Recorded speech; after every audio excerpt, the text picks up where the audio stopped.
desde hace 2 milenios. Los musulmanes extremistas, por ejemplo, creen que Alá ordenó la aniquilación de los infieles. Y ellos lo hacen de una manera religiosa. No es que están locos necesariamente o fuera de su juicio cabal. Religiosamente odian. Y estos ejemplos apuntan a una sola verdad. Es sumamente peligroso ser religiosos sin volver constantemente a Jesús, al modelo original. Por eso, más que nunca, yo tengo en cuenta lo que mi papá me dijo en la carpintería: vuelve al diseño original, porque los listones van cambiando de medida y no te vas dando cuenta, porque uno ya no mide con el original, uno mide con este que cortó a media tarde o después de 1 hora de trabajo, y ya no es la misma medida que el primero. Volver al diseño original, no te muevas del modelo que te fue mostrado en el monte, le dice Dios a Salomón. No te muevas del modelo. Lo mismo le dice Dios a Moisés. No te muevas del modelo. Los pescadores dicen que la tentación que captura a los peces suele ser el 99% el sabor de la carnada y el 1% el anzuelo. Entonces Satanás, el enemigo, sabe que no puede convencer a las personas hoy en día con una capa roja y un tridente. Pero él sabe que si su 1% de engaño lo puede mezclar con 99% de verdad, él puede pescar una red de peces. Como decía un predicador amigo mío, Sergio Cataglini, tú no tomarías una botella o un vaso de agua que te dicen, tranquilo, 99% es agua mineral y 1% es orín. Nadie lo tomaría. Bueno, pero es un 1% de orina nada más. Nadie tomaría ese 1%. Pero el enemigo de alguna forma se las arregla para mezclarlo. Y en ese cóctel no es de extrañar que Satanás mismo se disfraza de ángel de luz. Dice la palabra, por eso no es de sorprenderse que él se disfrace de ángel de luz y algunos servidores se disfracen de servidores de justicia. Claro, el fin le va a corresponder con sus acciones, dice Pablo a la iglesia de Corinto, ¿no? 2 de Corintios 11:14. Pero ¿cuál es la solución? La solución es regresar completamente al diseño original, a Jesús, a sus enseñanzas, al espíritu con el cual enseñaba. Esa es mi oración durante esta cuarentena, durante esta pandemia. Mi oración es, cuando yo vuelva como predicador, quiero ser mejor predicador, mejor pastor, mejor inspirador que lo que era antes que esta situación ocurriera. Porque esto me ayuda a recalcular, a reorganizarme y a volver al primer listón, al listón original. Porque apenas un paso lejos de ese listón original y uno se convierte sin querer en un fariseo moderno. Y al diablo no le importa para qué lado del camino te desvíes, siempre y cuando te desvíes. Entonces es tiempo de volver a Jesús. Es tiempo de volver al diseño original. No te muevas del original. Dante me supo decir mi viejo en la carpintería. Y lo que sirvió para la carpintería sirve para la vida y sirve también para la espiritualidad, para la vida cristiana. Es tiempo de volver a leer la Biblia con ojos nuevos. Porque en un domingo de resurrección hasta uno puede leer la resurrección con ojos viejos. Y bueno, si hoy se festeja la resurrección, se conmemora o se celebra, tomemos la Santa Cena y la tomamos como comiendo un poco de pan, sin saber que si uno vuelve a mirar la resurrección con ojos nuevos, uno puede descubrir revelaciones que no habíamos visto, que habíamos pasado por alto. Leer la Biblia con ojos viejos es el tercer síntoma del fariseísmo. Leer la Biblia con ojos viejos. La Biblia es un libro sobre personas reales, con problemas reales. Yo lo dije el domingo pasado, que experimentaron dolor real. La Biblia comienza en el jardín del Edén con una decisión pecaminosa. El primer mensaje en esta temporada a través de internet que predico en vivo fue pandemia, daño colateral, donde yo decía que la verdadera pandemia comenzó en el huerto del Edén. Entonces, ¿cuáles fueron los síntomas iniciales? Bueno, fueron el dolor de parto, el trabajo del hombre con espinas y cardos, y la vida aquí, a partir del huerto del Edén, y está registrado en las Escrituras, se transforma en una vida a puro dolor. Vive lo suficiente en este mundo y sabrás lo que es vivir a puro dolor, como la mítica canción. La buena noticia es que el cielo es una zona libre de dolor. Allí es completamente free de dolor, no hay dolor. Pero entre aquí y allá, el dolor está garantizado. Y cuando no hay dolor, las heridas siguen estando abiertas. El dolor es parte de un proceso de curación. Es un antiséptico emocional que limpia la herida. Oigo predicar a veces a muchos colegas, y creo que yo lo he hecho en alguna ocasión, y uno se pregunta al escuchar ciertos sermones, ¿qué Biblia leen? Porque hay historias que parece que están llenas de declaraciones de perfección, llenas de victoria, llenas de empoderamiento. Por eso hay tanta gente, como dijo el domingo pasado, que no le suena lo que predicamos a realidad. Porque las historias de la Biblia, la mayoría son historias de fracasos, de violencia, de sexo descontrolado, de borracheras, de asesinatos. Acá está lleno de cosas que no queremos mencionar porque pensamos que si las contamos, estamos aprobando esas circunstancias, estamos validando las historias. Y yo no estoy desvalorizando la Biblia o validando el pecado de esta gente. Yo estoy acreditando lo que aquí dice, porque si nosotros vemos las historias desde Génesis hasta Apocalipsis, sin toda la higiene que le hacemos, nos damos cuenta lo reales que son y lo parecidos que son estos tipos y estas mujeres a nosotros. Estas historias están acá porque son mi historia y son tu historia. Todos hemos sido como Noé, andando en algún momento desnudos por ahí. Si no lo hiciste físicamente, lo hiciste desnudo emocionalmente o espiritualmente. Esas historias están ahí porque todos hemos sido David, al querer aprovecharnos de algún poder que tenemos sobre alguien. Todos hemos sido Betsabé, nos han tomado y nos han abusado haciéndonos perder lo que más amamos. Todos hemos sido como Esther, utilizadas. Hemos sido abusados y se han aprovechado de nosotros. Por eso esas historias están acá. Muchos ya estamos cansados de oír la Biblia como desinfectada de todo aquello que no nos parece o que no podemos explicar mucho. Y como digo siempre, a los predicadores no nos corresponde qué predicar y qué no predicar de acá. Porque predicar una parte de la verdad es tan grave como no predicar nada. Y no nos corresponde a nosotros censurar lo que no nos suena muy espiritual o muy higiénico. La Biblia es la Biblia. Y está escrita con esas tragedias y con esos fracasos porque son historias reales. Las historias de vida esterilizadas solo caben en libros religiosos, inventados para controlar la moral, el comportamiento de las personas. El cristianismo no es así. Dame la Biblia cruda y pesada como es y yo te mostraré gente a puro dolor. Pero no me lo moralices. Eso está bueno para el Corán. Pero la Biblia habla de dolor. La Biblia es un libro de gente rota, de gente con problemas. La Biblia no es un libro de el salmista David. ¿Qué decía David? Y le ponemos muchas D al final para que suene espiritual. David dijo. David era un tipo roto. Vean los salmos de David, léanlo con ojos nuevos y verán poesía descarnada. A un hombre que dijo, mientras callé el pecado se me envejecieron los huesos. Un hombre que a veces se quería morir, que tenía depresiones, que no quería salir de la cama. Estoy hablando del rey de Sión. El dolor nos otorga un posgrado cuando uno ve que el dolor ya está impreso aquí. Recuerden a José. 17 años de sufrimiento le valieron un grado de posgrado en dolor y en empatía. Porque el dolor trae empatía. Uno cuando se duele y reconoce el dolor, uno puede entender el dolor de la gente.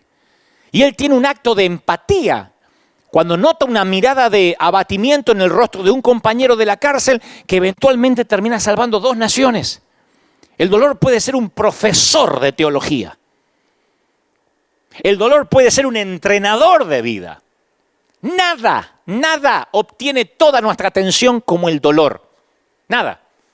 El dolor te revela dónde debemos sanar, nos revela dónde debemos sanar, dónde necesitamos crecer y reorienta las prioridades como nadie más. No me digan que ahora hay alguien en el planeta que no se le haya reorientado las prioridades en esta pandemia. Muchos actores principales, actrices principales de las Escrituras sufrieron una noche oscura del alma. Muchos. Gente rota, a puro dolor. José perdió todo. Sara luchó contra la infertilidad. Moisés fue un fugitivo durante 40 años 40 años viviendo en el patio trasero del desierto. Algunos dicen, ¿qué? ¿40 días en casa? 40 años. David tenía un suegro que intentaba matarlo. Digo, por si alguien se queja de los suegros. María Magdalena poseía un demonio. Pablo tenía recuerdos continuos, crónicos de asesinato que quemaban su alma. El pasado que lo atormentaba. También había algo en común. Oyeron la voz de Dios en la hora más oscura. Mi oración es que aprendamos a discernir la voz de Dios en este dolor. ¿No hay una lección que Dios está tratando de enseñarnos? ¿Será que alguna parte de nuestro carácter que no pueda ser cultivada de otra manera que no sea con esto que Dios tiene que permitir? Uno de los domingos que yo prediqué acá, yo no sé si orar poniéndome a reprender a los gritos espíritu de coronavirus. Yo quiero que todo el mundo se sane. Yo quiero que nadie se enferme, como todo el mundo. Es sentido común. Pero no sé si quiero ir en contra de lo que Dios designó, porque yo creo que no podemos ignorar los deseos, los sueños, las puertas abiertas cuando hay dolor. O sea, lo que intento decir es que hay un montón de cosas que empiezan a ocurrir, que a veces no las vemos si no está el dolor en el medio. Cuando está el dolor uno no puede ignorar las cosas, uno se detiene. Dios lo usa a veces para sacarnos de un comportamiento adictivo, lo usa para sacarnos de una situación adversa, lo usa para sacarnos de una relación abusiva. El milagro que Jesús repitió, quizás más que cualquier otro, fue el de la curación de los leprosos. Jesús estaba restaurando su capacidad de esa gente de sentir de nuevo. Porque la maldición de la lepra es la pérdida del tacto, especialmente. Se vuelven entumecidos con el mundo que los rodea y es una forma peligrosa de vivir la vida. Los leprosos del Medio Oriente perdían el tacto, la sensación de las extremidades de manera tal que cuando se dormían por las noches las ratas le comían los dedos y ellos no se daban cuenta. Entonces ese nivel de callosidad es peligroso para un leproso y también para los que sufren de lepra espiritual, los callos espirituales. Porque la constante exposición o el contacto, ya sea a lo sagrado o a lo profano, esto lo digo siempre aquí en River, producen callosidades en el corazón humano. Estar en contacto con lo profano, como la pornografía, produce callos. Lo que al principio a lo mejor te excitaba, hoy ya se te hace común, necesitas algo más fuerte. Pasa con la droga, pasa con el alcohol, con todo. Estar en contacto con la sangre, con los muertos, con la basura, con el estiércol, se te producen callosidades en el alma. Y lo que es peor, las cosas sagradas se convierten en comunes y corrientes. Si la iglesia estuviese repleta, diría, y que lo sagrado no se vuelva. Y todo River diría, común, aquí se lo saben de memoria. Estamos tan expuestos al estímulo emocional a través de los medios de comunicación que nuestra capacidad de compasión está disminuida. Si la pandemia se estira, Dios no lo permita, y esto dura meses, vamos a acostumbrarnos a ver fosas comunes como la de esta semana aquí en New York. Vamos a acostumbrarnos a ver gente muriéndose sin pasar por un memorial o un funeral. Lo vas a tomar como común. Tú dices, no digas eso, no nos podemos acostumbrar a eso. La gente se acostumbra a todo, a lo profano, a lo bueno, a lo malo, a todo, hasta a la presencia de Dios. Hasta el que caiga maná del cielo, la gente se puede acostumbrar. Y se encoge nuestro amor por los perdidos y por el dolor ajeno. Porque somos como esponjas. Pronto nos saturamos de lo que sea. Tú pones a una esponja bajo el agua todo el día y hasta que no absorbe más. La única forma de restaurar la absorbencia es estrujarla. Por eso perdemos nuestra capacidad de absorber. Porque si nos negamos a sentir dolor, dejamos de crecer. No importa cuántos mensajes escuchemos, no podemos absorber más verdad hasta que el Señor nos estruja. Antes de esto había gente que venía a la iglesia y estaban, no solo aquí, en cualquier templo, como pasajeros adormecidos en un tren. Mirando la hora y diciendo que no se haga largo que tengo que ir a comer. Y había unas verdades y unas revelaciones, pero son como esponjas, ya no pueden absorber más. Vamos a salir a evangelizar, vamos a salir a llevar muebles. Hemos llevado muebles, hemos amueblado casas completas durante casi todo un año. Y no iban muchos, un grupo, a veces 30, 40 personas, pero somos varios miles. Yo estoy seguro que en estos días la gente se moriría por ir a repartir comida. De hecho, dicen, déjenme ir. Porque antes capaz que no había esa sensación, esas ganas de ir. Porque como esponja nos llenamos.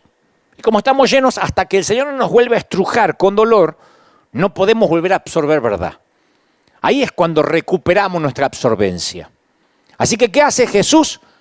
A los leprosos les da el regalo de sentir de nuevo. Y ese regalo incluye el placer como el dolor.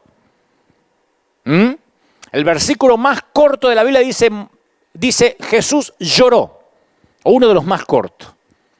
O sea, Jesús fue un hombre con sentimiento, familiarizado con el dolor. Lloró también en el huerto de Getsemaní. En Pablo tenemos a un hombre que sufrió en todos los niveles. Sin embargo, permaneció fiel hasta el final. ¿Qué tenía que decir Pablo con respecto a la adversidad? ¿Qué fue lo que aprendió? ¿Cuál era el secreto? ¿Cómo es que seguía animándose a continuar cuando la mayoría de los tipos se hubiesen dado por vencido? Y él seguía escribiendo cartas desde la cárcel, sabiendo que su cabeza iba a rodar por la arena antes del amanecer. Pablo dice, para evitar que me volviera presumido por estas sublimes revelaciones que tengo, por tanta verdad que estoy absorbiendo, una espina me fue clavada en el cuerpo. Hay una versión que dice un aguijón.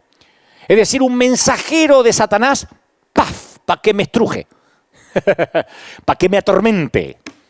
3 veces le rogué al Señor que me lo quitara. ¿Qué le dijo el Señor? Te basta con mi gracia, te la arreglas con mi gracia.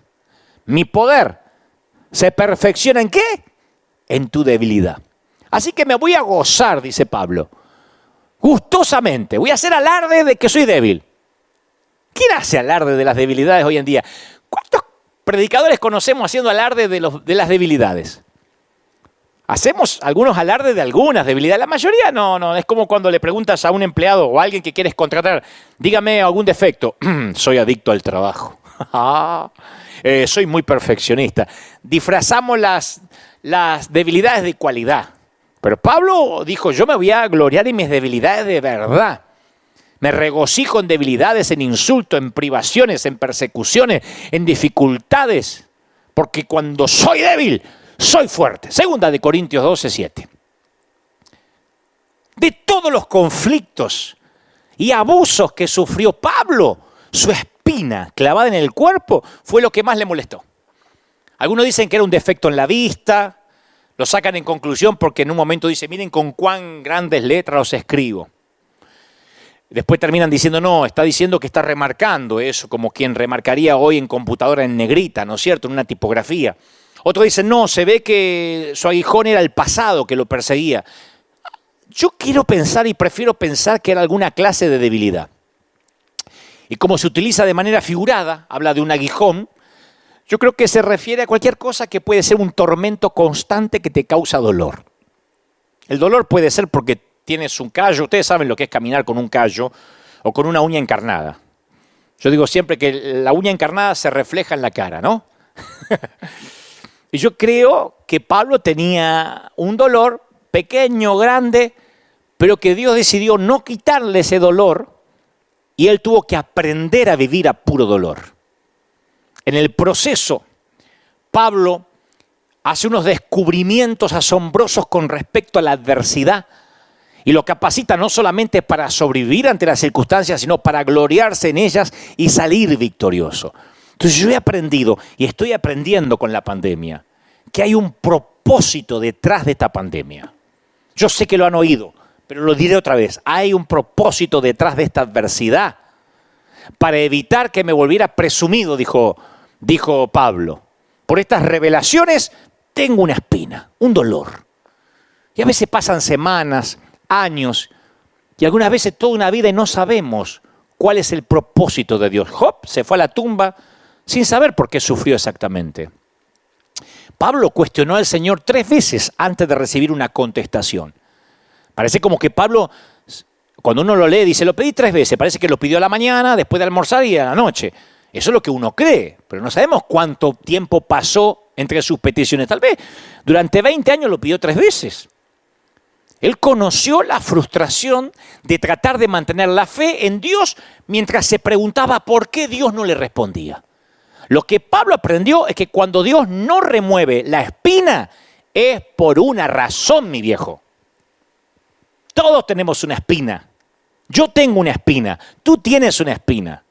Y los que parecen que no, es porque son buenos actores. Pero todos tenemos aguijones. No les creas a los timadores que te dicen, yo tengo la vida resuelta, yo no tengo espina. Todo el mundo tiene espina, nada más que hay una mayoría que lo disimula un poco más. Hay más hipócritas que otros, pero todos tenemos una espina. Un dolor, algo que nos duele, algo no resuelto. Segundo, Dios decide si nos revela el propósito del dolor o no. En el caso de Pablo, Dios decidió indicarle por qué le había dado esa espina. Para que no te vuelvas orgulloso. Es interesante que Dios no le revela esto a Pablo la primera vez que él oró. Dice Pablo, yo 3 veces le rogué al Señor que me la quitara. Pablo ni siquiera preguntó por qué. Él estaba pidiendo, Señor, quítamelo. No es poco común que Dios revele la razón del sufrimiento. Él revela. Él le reveló a Moisés la razón por la cual no le permitió entrar a la tierra prometida. Dios le dijo a Josué por qué él y su ejército habían sido derrotados por una tribu pequeña llamada Ai. Porque resulta que había un tipo que se quedó con el anatema, eso es otra historia. Jesús le dijo a sus discípulos que podían esperar problemas y por qué los iban a esperar. Juan escribió a las iglesias de su tiempo y les explicó por qué estaban experimentando pruebas. O sea que Dios no está necesariamente callado respecto a la pregunta del por qué, pero responde a su tiempo, el cual generalmente está un poco detrás del nuestro.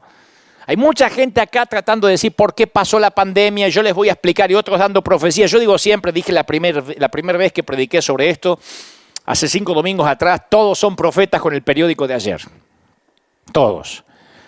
A mí me hubiese gustado encontrar profetas que predijeran lo que estamos viviendo. Ahora son todos profetas. Esto pasa por esto y esto pasa por lo otro y esto estaba escrito. Bueno, pero que lo digan antes, no después. Ahora, va a ser difícil que encontremos el propósito rápido. Y tú dices, ¿pero cuál es el propósito? ¿Dios se enojará por preguntar por qué estamos pasando esto o por pedir que el coronavirus se vaya? No, no hay ninguna evidencia de que Dios le haya reprochado a Pablo por haber pedido que su espina fuera eliminada. Dios entiende nuestras debilidades.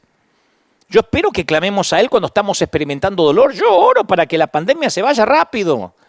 Yo estoy orando para que la iglesia abra las puertas, no solo esta, todas.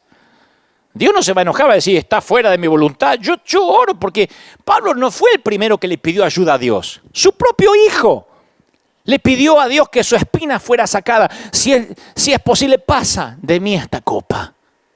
Entonces, de la misma manera, nosotros tampoco deberíamos tener miedo de preguntarle a Dios por qué.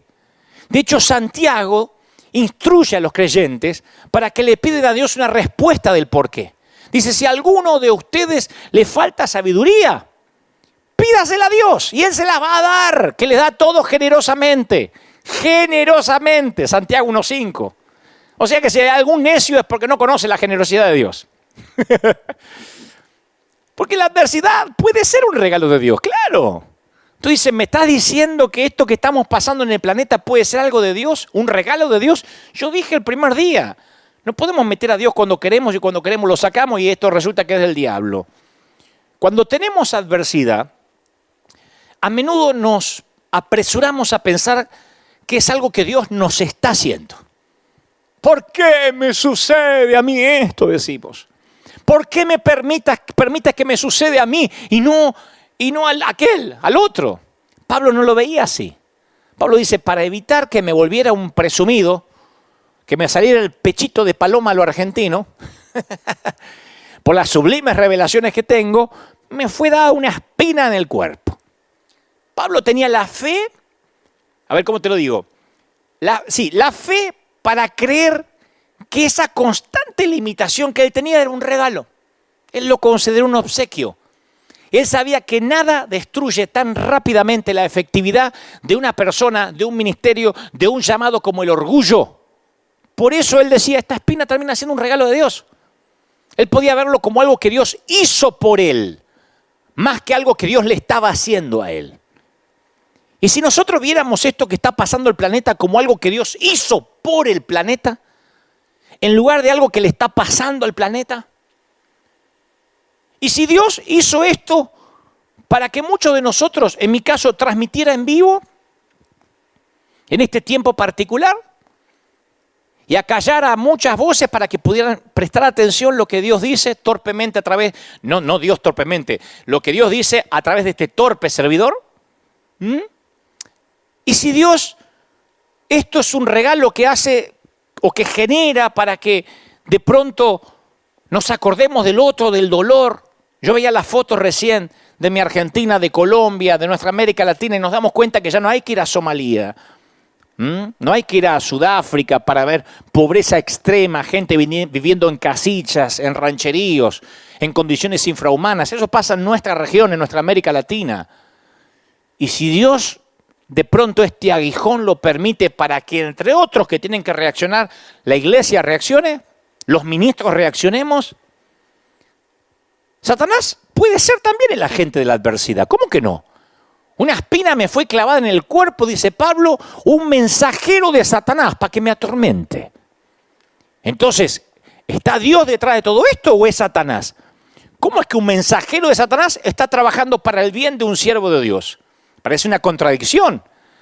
Pero como dice un amigo, cuando Dios manda hasta el diablo obedece. Satanás termina siendo un siervo de Dios. Cuando Dios manda hasta Satanás obedece. Cuando nosotros tomamos lo que se dice aquí y lo comparamos con la vida de Job, obtenemos una figura clara de la soberanía de Dios. Que aún las estrategias del diablo pueden ser utilizadas para beneficiarnos, para extender el reino de Dios. Alguien tiene que decir amén. Aún Satanás es utilizado para que aprendamos algo. Y el enemigo diciendo, tengo la victoria, como pensaba cuando puso a Jesús en la cruz. Lo liquidé. Lo que menos se imaginaba esto, el domingo de resurrección. ¿Cómo Dios no se va a valer de Satanás para que ese dolor que provee, que provoca el mensajero de Satanás, no te enseñe algo, a puro dolor? Ahora, Dios también consuela en las adversidades, no estamos solos. La respuesta que Pablo recibe de Dios en lo que concernía a su espina en el cuerpo no fue lo que esperaba, pero la respuesta de Dios a Pablo le sirvió para asegurarle que había una respuesta, que no había sido abandonado, que no estaba sufriendo a solas, que Dios aún tenía el control y trabajaba en su vida. No es casualidad que miles y miles de predicadores están transmitiendo online y predicando. Algunos teníamos ya más o menos aceitado la manera de salir al mundo. Otros tuvieron que aprender rápido y salir a ministrar a través de otro método. ¿Entonces significa que Dios está en silencio? No, no es la respuesta que queremos, nos quisiéramos congregar, pero tenemos una respuesta. Dios consuela, Dios habla, hay una respuesta. Y la gracia de Dios, Dios le dice a Pablo, bástate con mi gracia. Es suficiente en la pandemia, en la adversidad, en la cuarentena. Dios no le dio a Pablo lo que éste le pidió. A mí tampoco. Yo le pedí, Señor, que esté cerrada la iglesia una semana nomás. Y Dios dijo, no, bástate con mi gracia. Lo que el apóstol recibe fue mejor a largo plazo. Él le dijo, bástate de mi gracia, mi poder se va a perfeccionar en tu debilidad. Entonces Pablo dice, bueno, entonces me voy a gozar en mis debilidades para que permanezca en mí el poder de Cristo. No solo para que pase el poder, ¡fum!, como que me agarra una corriente eléctrica, para que permanezca. Esto no suena como la expresión de un hombre que dice, bueno, me resigno a la espina. No, yo lo veo como un tipo que se halla gozándose en las dificultades. Y si la gracia de Dios fue suficiente para un hombre que dejó la familia, el hogar, los amigos, para plantar iglesias en lugares hostiles, que naufragó, que estuvo en prisión, que fue apedreado y hasta lo dieron por muerto, yo tengo que confiar que su gracia también es más que suficiente para ayudarme en cualquier cosa que enfrente, tú y yo, incluso esta pandemia. Ahora, ¿es probable que Dios no quiera eliminar la adversidad rápido o que no la quiera eliminar? Este es el principio más difícil de aceptar. No solo en el contexto de nuestras vidas, sino también en las vidas de aquellos a quienes amamos. ¿Cuántas veces vimos sufriendo a alguien y pensamos, Señor, ¿por qué no haces algo? Lo vemos los pastores, yo veo gente muy piadosa, confinada en una silla de ruedas. Y al ver que alguno empieza a caminar y no caminaba y ver otro que sigue confinado, yo digo, Señor, ¿por qué? Hasta que de pronto entiendo de que uno no puede apartarse del listón original.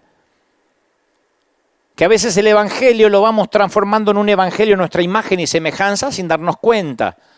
Voy otra vez con ojos nuevos a la Biblia y digo, estamos bajo maldición, el mundo, estos cuerpos se están muriendo. Y se están muriendo junto a los otros. Lo que tenemos que resolver es la vida eterna. Jesús le dijo a los discípulos, yo les he dicho estas cosas para que tengan paz. Pero ojo, van a enfrentar aflicciones, Anímense, yo he vencido al mundo. Juan 16:33. Tengan paz, pero se va a poner fea la cosa. Tengan paz, pero se va a poner fea. Cuando ocurre toda esta pandemia, es increíble ver a algunos cristianos desesperados diciendo, ¿pero por qué? Es el Apocalipsis, ¿qué pasó? Dios se enojó, como que nadie leyó la Biblia. El Señor dijo, tengan paz, pero se van a poner feas las cosas. Van a empeorar, tengan paz. En el mundo, ¿qué tendréis? ¿Qué prometió Jesús? No prometió, como dije la vez pasada, un multinivel. Jesús nunca dijo, seguirme a mí es como Amway o como Herbalife. No, esto no es Tupperware. Seguir a Jesús es tener aflicción, pero con paz. Y una clave para avanzar a través de la adversidad es verla como que incluso la vivimos por causa de Cristo. ¿Cuántas veces escuchamos invitaciones que hacemos nosotros y les pedimos a las personas que dediquen sus hijos a Dios? Acá a veces hacemos dedicación de niños. Presentamos este niño ante ti para que te sirva. Dedicamos las casas a Dios, los negocios al Señor. Yo creo que pronto vamos a escuchar a predicadores que desafíen a su congregación que dediquen su dolor al Señor, su adversidad al Señor. Vives a puro dolor, dedícaselo a Él. Y no porque tienes alma de mártir. Porque yo creo que si Dios puede utilizar nuestro tiempo, nuestro dinero, nuestro talento, entonces ¿por qué no va a utilizar nuestro sufrimiento? La tristeza y el dolor son herramientas poderosas en las manos correctas. Lo que pasa es que cuando sufrimos buscamos respuestas. Tal vez sea el deseo de recuperar algo de control de las circunstancias, o tal vez sea nuestro anhelo humano de creer que todo sucede por una razón, o que todos los detalles de nuestras vidas tienen que encajar como un rompecabezas perfecto. Pero el Señor dice, todas las cosas que Dios dispone para el bien de aquellos que lo aman, todas operan para bien. Todas las cosas se las dispone y operan para bien. Esto es a los que han sido llamados de acuerdo a su propósito. Pablo se lo dice a los romanos. Aun cuando nos aferramos a las promesas de esta verdad divina, examinamos nuestro mundo natural en busca de respuestas que solo pueden tener respuestas sobrenaturales. Pero de alguna manera creemos que si podemos entender la motivación de nuestro dolor, entonces vamos a contenerlo, a reducirlo, a eliminarlo en el mejor de los casos. Y sin embargo, rara vez obtenemos la comprensión o el entendimiento del porqué. Por mi propia experiencia y en mi caminar con otros durante sus pérdidas más dolorosas, yo he aprendido que durante el duelo no hay que buscar respuestas. Aquí en la iglesia viene mucha gente que durante la semana se le murió el esposo, el hijo. Una señora que yo abracé aquí a mi izquierda, una dama que se congrega con nosotros, perdió a su chiquito. Ella iba conduciendo, chocó, su chiquito iba atrás y su chiquito falleció en el acto. Creo que tenía 8 años, 8 o 9 años. Lo que yo he aprendido en la transición del dolor, que ella en este momento, apenas le sucede esto o está transitando el duelo, no necesita palabras, sermones, consejos. Lo que ella necesita toda su energía para sobrevivir la turbulencia de la pérdida. Y ahora hay que salir adelante. Y lo que necesita es no comprender, ahora no necesita comprender, necesita un abrazo, contención, empatía. Después vendrá la comprensión. Como dice Mamerto Menapace, un querido fray o padre de un querido cura de Argentina, él dice, la transición más larga son los 40 centímetros, desde la cabeza hasta el corazón. De saberlo a sentirlo. Del conocimiento hasta que se nos hace raíz y carne. Son 40 centímetros, la transición más larga. Entonces, cuando uno está en duelo, uno no tiene que apresurarse por querer entender. Y en esta Semana Santa, Jueves Santo, Viernes Santo, yo meditaba mucho acerca del dolor de María, por ejemplo, la madre de Jesús, cuando levantó los ojos al pie de la cruz y vio clavado en vigas de madera rústica a su hijo junto a dos criminales. Porque uno dice, otra vez, María, vio a su hijo, era una mamá. Era María, pero no le pongamos una asepsia, una higiene como que ella no tenía dolor porque era una santa. Este era su hijo que estaban crucificando. ¿A quién crees que vio ella? ¿Al león de Judá? ¿Al Mesías? ¿Al Salvador del mundo? Qué bueno, hijo, porque con esto perdona los pecados del mundo. No, ella vio al bebé que había nacido en un establo, al que había envuelto en pañales. Ella habrá visto al chiquito que jugó en el patio de Nazaret riendo y cantando. Tal vez vio al hombre que tenía sudor y aserrín en la carpintería y ella le llevaba una limonada mientras que él fabricaba una silla, una mesa. O tal vez vio eso todo junto. Pero María sabía que nunca iba a ser la misma porque habían crucificado a su hijo. Y ella lo había criado para que fuera un buen chico, un buen hombre, un hombre conforme al corazón de Dios. Y eso lo había matado. Eso fue lo que lo mató.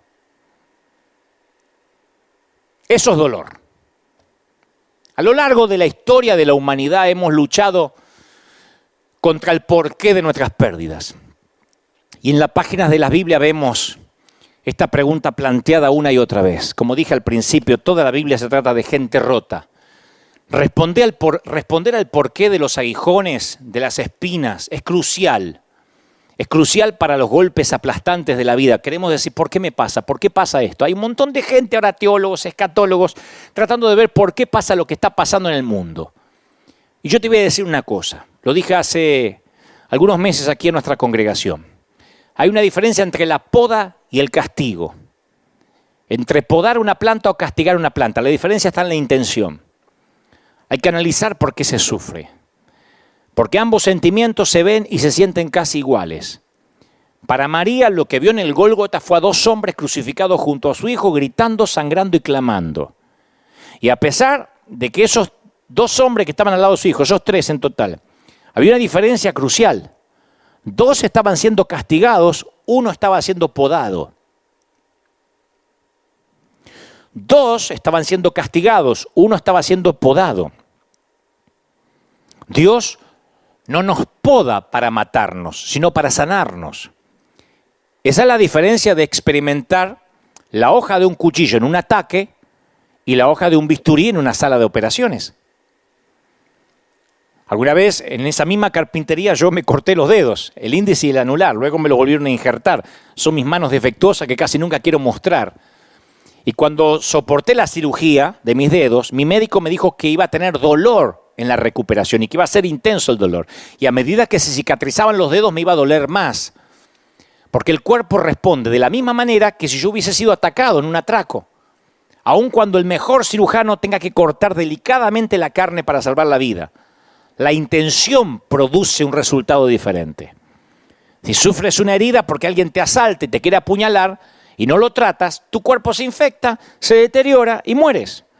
Por otro lado, cuando el cirujano hace una reparación, el dolor de tu cuerpo también conduce a una curación y reparación.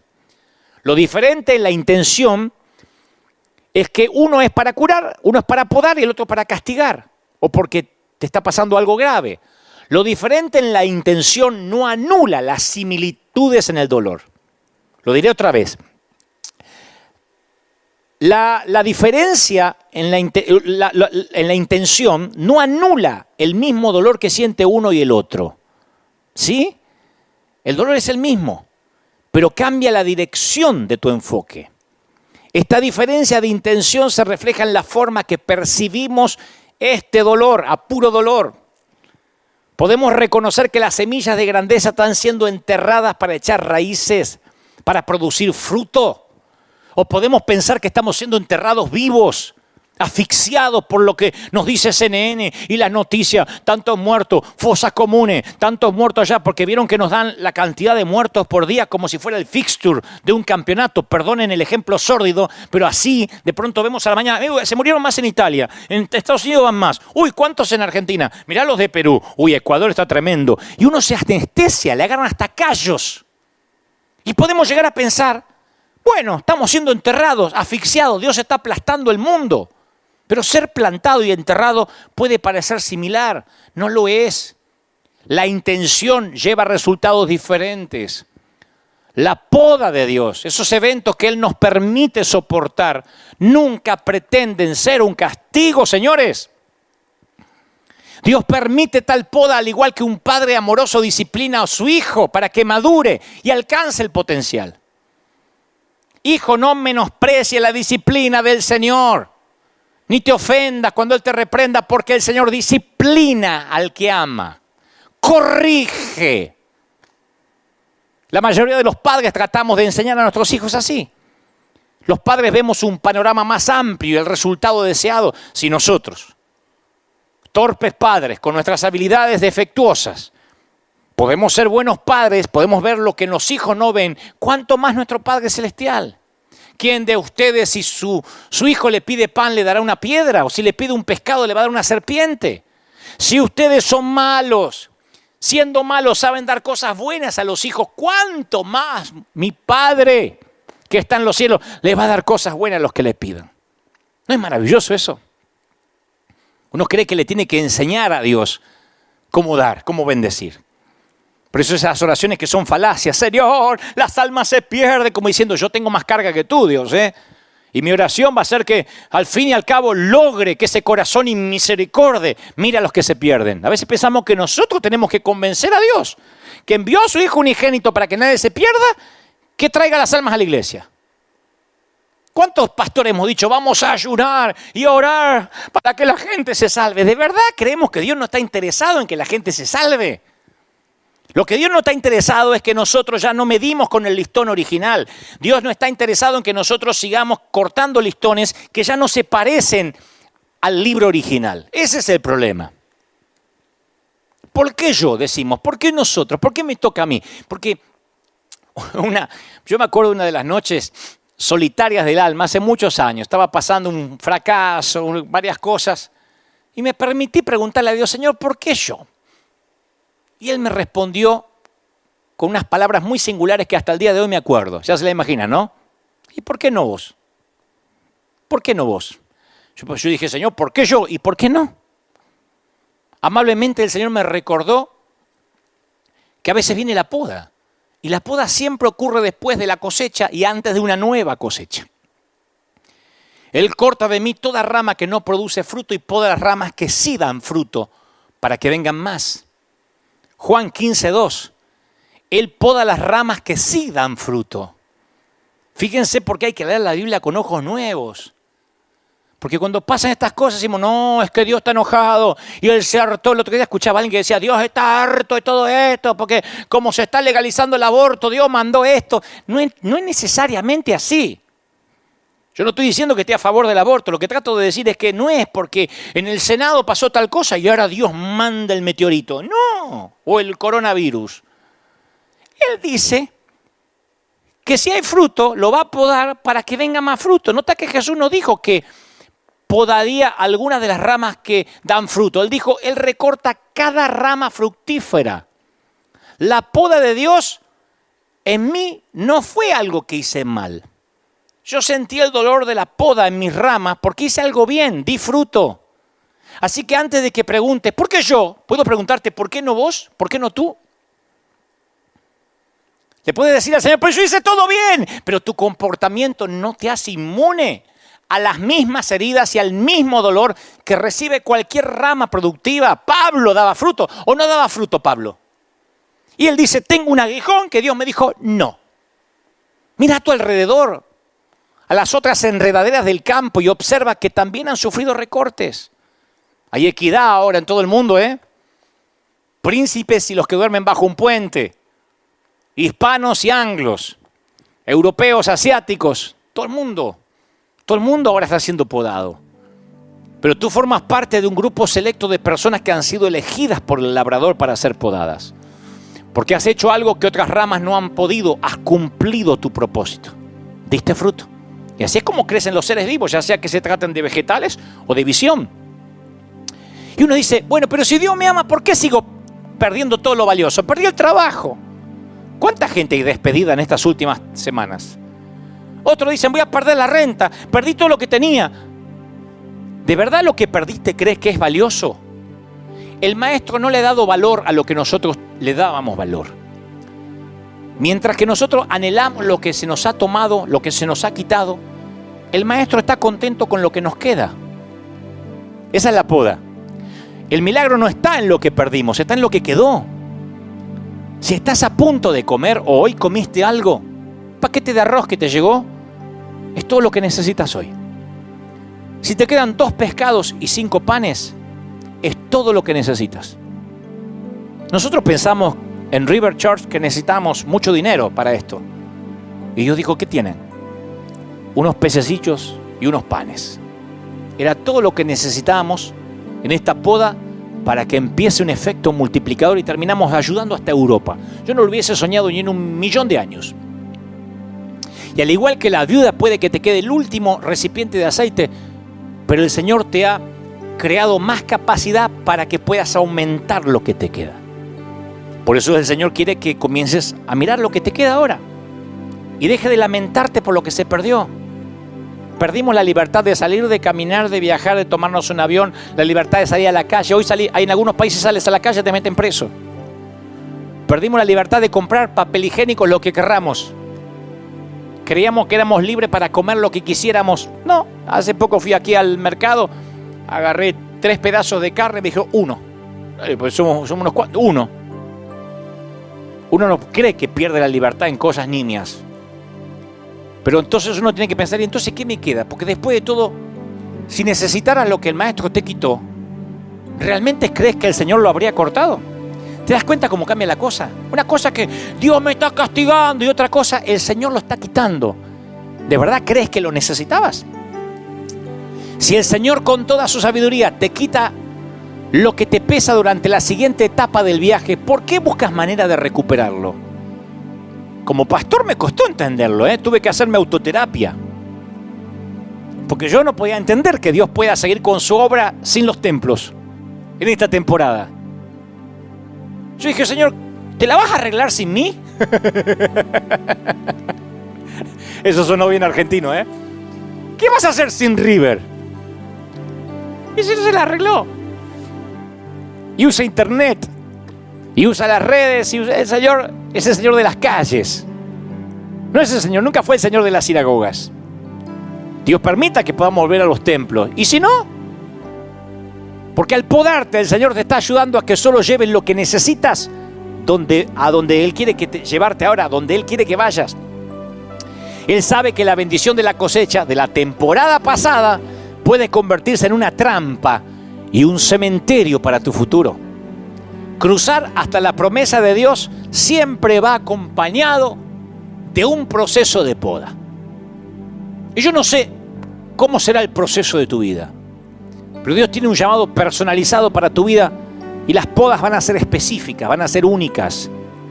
Queridos pastores, no te preocupes, no te fundiste. Hay pastores llorando, depresivos, hombres de Dios que han dado su vida por el ministerio y ahora no saben cómo continuar.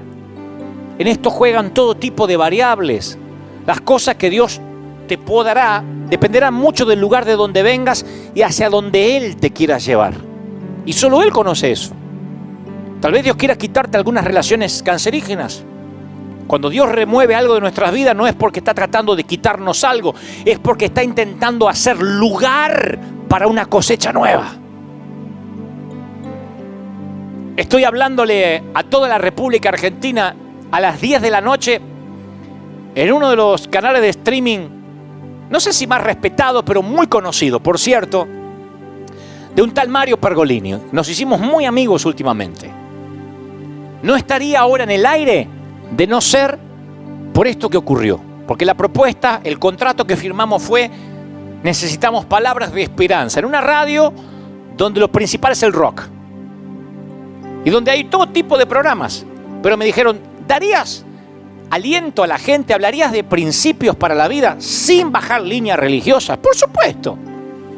Yo no sé dónde Dios me iba a llevar. Es un intercambio. Cuando Dios poda siempre es para llevarnos a algo mayor. ¿Por qué? Porque Dios siempre nos devuelve mucho más de lo que nos quita. Cuando Dios nos quita algo o a alguien de nuestra vida, está desocupando un lugar en el disco duro para una actualización. Él está haciendo lugar para la cosecha. Yo no le hubiese hablado nunca a 70.000, 75.000 personas, porque nosotros contamos las que están mirando ahora en YouTube, más las de que están mirando ahora en Facebook. Yo nunca hubiese pensado hablar 70.000 hogares a la vez en vivo y después va subiendo todo el día. Pero me di cuenta que Dios corrió las paredes de la arena para hacer lugar para una nueva cosecha. El hecho de que estés peleando grandes batallas significa que estás cerca de bendiciones más grandes. ¿Me explico lo que trato de decir? ¿Soy claro?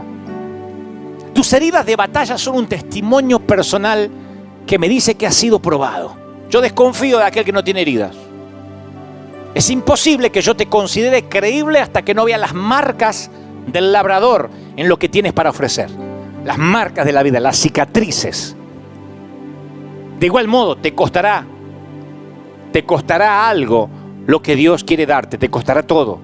Independientemente de donde te encuentres en la vida, tú pagaste un precio para estar ahí. Esto parece sencillo, pero se sorprenderían el número de personas que nunca consideran lo que les costó llegar a ser ellos mismos. Ya sean un jefe, un cónyuge, un padre, una madre, un adolescente, algo entregaste a cambio para estar donde estás y ser quien eres. O pagaste la cuenta o intervino otra persona, pero la vida gratis no te salió. Independientemente de cuál sea tu trasfondo, vas a tener que intercambiar algo de mucho valor para llegar a ser la persona que Dios te llamó a ser. Te lo digo con conocimiento de causa. Yo no llegué donde estoy con la providencia divina donde Él me trajo porque no entregué algo, porque no fui podado. ¿Qué estás dispuesto a negociar a cambio de tu futuro? Nadie se matricula repentinamente de grandeza. Se desarrolla durante un periodo de tiempo en el cual Dios te poda para que llegues a ser la persona que Él ha diseñado. Y esas podas a veces vienen con un aguijón que no se va.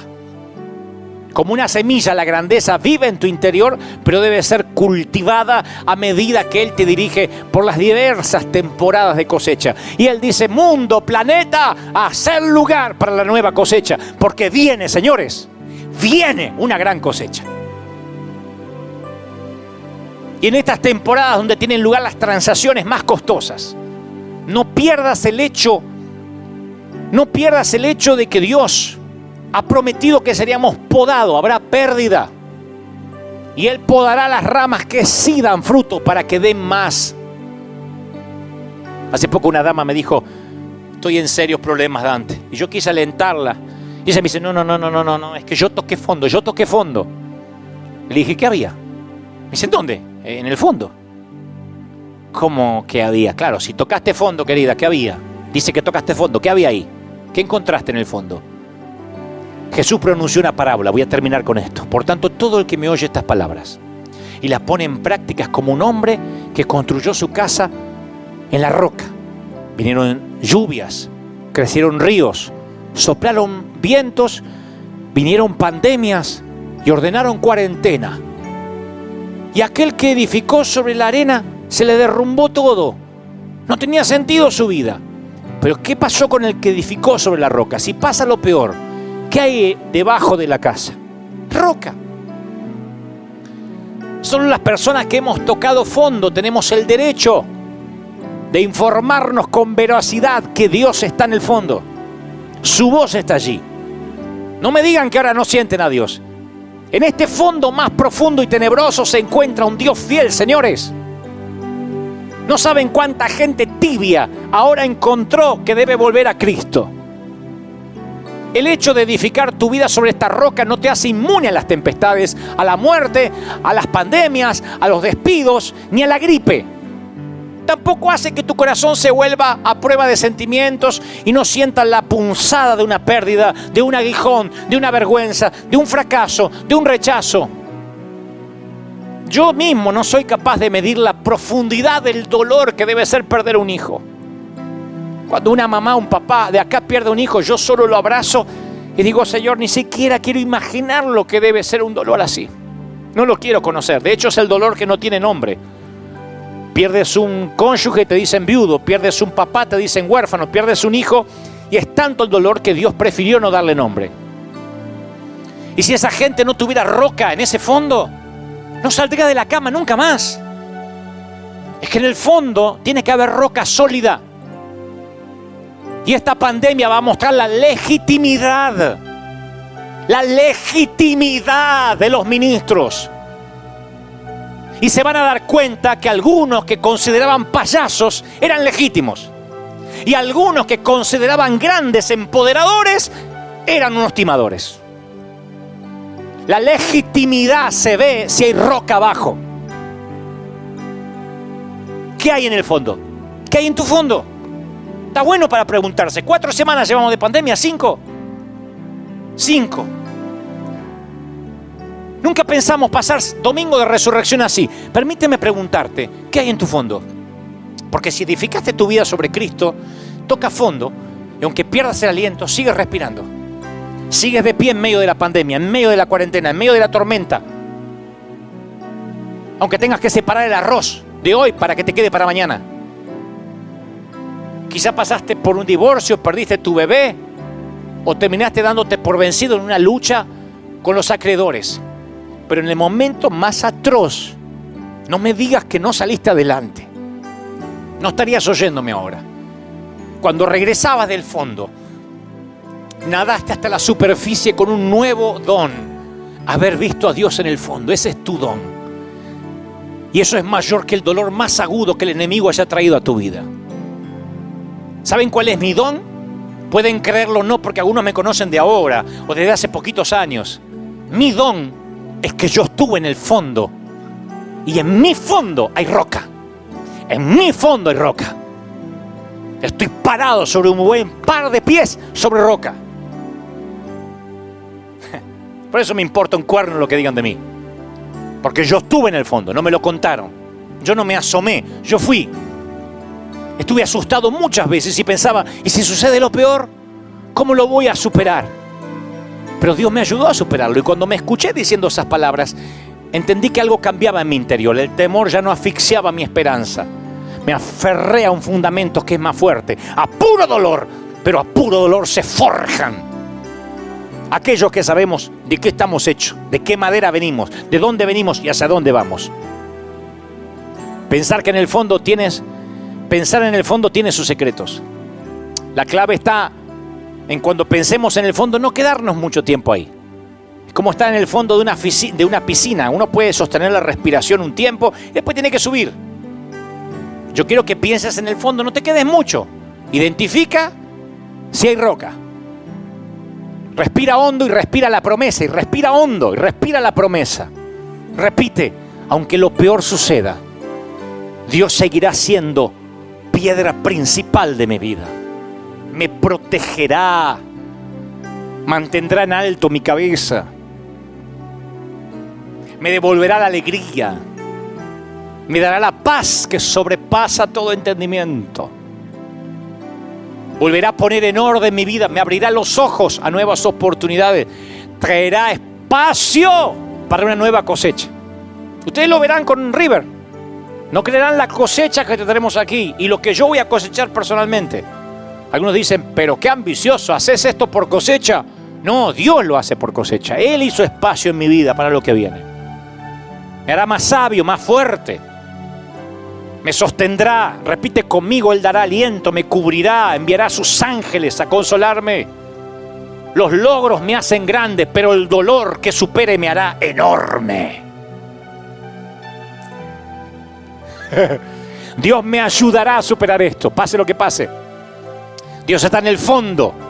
Y como yo construí mi casa sobre esa roca, me voy a mantener firme. Que soplen los vientos, que soplen las pandemias. Me voy a mantener firme como batallón del ejército de Dios. Y en este domingo de resurrección, quiero que entiendas y que comprendas que el peor tocar fondo en la historia de la humanidad ya pasó. Tú dices, ¿qué? ¿Hubo algo peor que una pandemia? ¡Oh! ¿Qué estás pensando? ¿En la Segunda Guerra Mundial? ¿En la Primera? ¿En la Gran Depresión? ¿En la Gran Recesión? No. Lo peor en este planeta ya pasó. El peor tocar fondo. Jesús tocó fondo. Durante 3 días, los temores más profundos de los que le seguían se confirmaron. Y si los sentencian a morir, los sentenciaron a morir. Y si los llevan a la cruz, fue a la cruz. Y si nos quitan a aquel por quien dejamos todo para seguirle, les quitaron a aquel por quien dejaron todo para seguirle. Todo sucedió. Sin embargo, hoy celebramos que Jesús emergió de las tinieblas, del fondo, echando fuera todos los temores para siempre. Y debido a que Jesús ascendió a la diestra del Padre, ya no tenemos un espíritu de temor. Léalo, lee la Biblia con ojos nuevos, nos mantenemos firmes, incluso tocando fondo. El mundo está mirando qué piensa la iglesia. ¿Saben qué está mirando el mundo? Que nosotros nos mantenemos fieles a puro dolor. No estamos exentos del dolor. Estamos en la misma cuarentena. Si no tomamos las precauciones debidas, nos podemos enfermar igual que cualquiera, puro dolor. Pero la gente no entiende cómo nos perdimos el gozo, cómo nos perdimos la alegría. Personalmente, con un equipo de pastores de planta, salimos a repartir comida en la semana. Y los que me conocen dicen, usted siempre bien, siempre con una sonrisa. Y de tanto en tanto les muestro que estoy sonriendo debajo del tapaboca. Porque quiero que ellos sepan que aunque estamos en el mismo dolor, acá hay roca. Y quiero que tengan ganas de tener la misma roca. Deberías también escuchar el consejo de mi viejo de la carpintería. Tal vez nunca fuiste carpintero y nunca lo serás. Pero óyeme lo que te voy a decir. Mírame. Préstame atención. Siempre debes medirte con el listón original. Regresa al original. Porque si no lo haces, lentamente te alejarás de él. Quiero orar por ti. Quiero orar por los amigos que están del otro lado de la pantalla, mirando por cualquier dispositivo móvil. ¿Te gustaría pararte sobre la roca? No te ofrezco solución instantánea para la pandemia, ni puedo reprender al espíritu del coronavirus, ni puedo decretar nada, porque todo eso va a quedar como charlatanería barata. Estudié, fui al listón original y resulta que esto ya estaba escrito. Que teníamos cuerpos mortales, que pasaríamos aflicciones, pandemias, enfermedades. Y que esto se va a poner peor. Siento ser el mensajero de malas noticias, pero esto no irá a mejorar. La buena noticia en todo esto es que todo depende en dónde estás parado. Porque aún los aguijones se aceptan como un regalo si estás sobre la roca. Ese es el listón original, ese es el primer corte de la Biblia. Y es maravilloso. No está siendo castigado, está siendo podado. Y la poda es para dar lugar a la nueva cosecha que viene. Yo nunca me hubiese imaginado cómo Dios iba a llenar 2, 3 servicios más aquí. Le hubiese aportado un montón de ideas menos esta. Nunca se me hubiese ocurrido parar el mundo para luego traer la cosecha más grande de la historia. Yo no hubiese pensado en eso jamás. Supera mis gigas mentales, mi corteza cerebral. Por eso los caminos de Dios son tan altos y distintos a los nuestros. ¿Te gustaría caminar esta aventura de fe? ¿Te gustaría tener lo mismo que yo, estar parado en la misma roca? Repite conmigo. Di, Señor Jesús, te acepto como mi suficiente Salvador. Entra en mi vida. Párame sobre esta roca. Perdona mis pecados. Inscribe mi nombre en el libro de la vida. Gracias, Señor, por hablarme, por amarme y porque estoy entendiendo el dolor. Y aunque viva, di conmigo, y aunque viva a puro dolor, estaré agradecido porque sé que tú tienes respuestas y aún estás al control. Amén. Oro por todos ahora. Padre, gracias por la familia, por los papis, por las abuelas, por los hijos. Gracias por todos los que miran del otro lado en los 5 continentes, el norte, sur, este y el oeste, las 4 esquinas del mundo. Reciban ahora un viento de otra parte, una unción poderosa, lo mismo que estoy sintiendo aquí. Yo he sentido lo mismo que si esto estuviera repleto de gente, se los aseguro. Y he sentido esta gloria y esta unción todo el tiempo mientras transmití esto que considero Dios ha puesto en mi corazón. Llegue ahora a los hogares. Imparte una bendición única, fuerte, sobre niños, jóvenes, ancianos y adultos. Padre, que la mayor unción, la mayor gloria que tengas para un ser humano aquí en la tierra sea derramado sobre todos. Oro por River, oro por la iglesia local. Oro por nuestra amada congregación. Sopla, Dios, sobre ellos. Bendícelos, cúbrelos.